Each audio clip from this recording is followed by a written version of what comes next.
Yam rabat ki lumba Kadu riau bat mei ram el Baro na dong sha dong Sha mat ki jong u ki theo Tu wan ma ni yu trai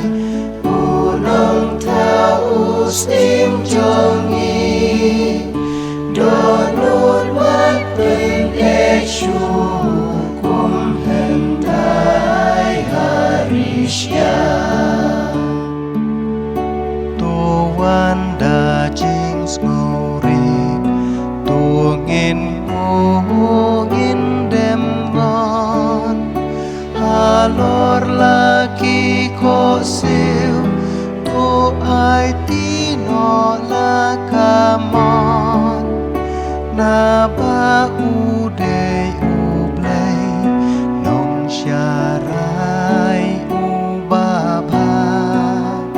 Sya leng ka plang jerngam U ya lam da shisha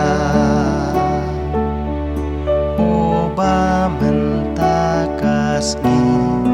Pin yos nyeu ba u khot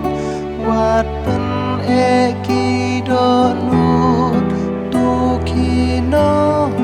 na batlot Wat long kum kpatem ben Men hendai hari kenja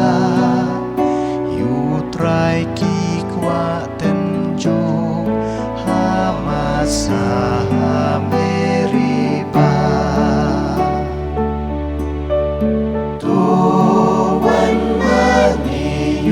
Try unong tau sim jongi donut wat pen eshu kum hendai harisya la sao pos nem palat ba utrai ulang lenti ki kamba ba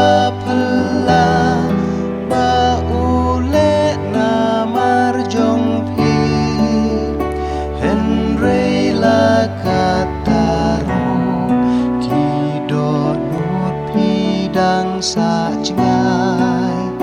Ublay na markata Lahi majin sokum ay Buram ublay upa Unong se unong penlong Buram kan long hukun Nong sius pa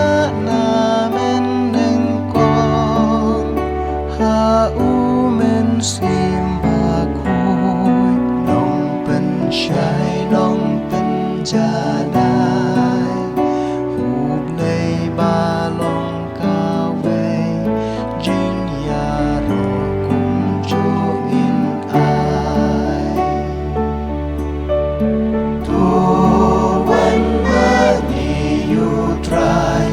Unong tau sim jongi Donut wat pen eshu kum hendai harisya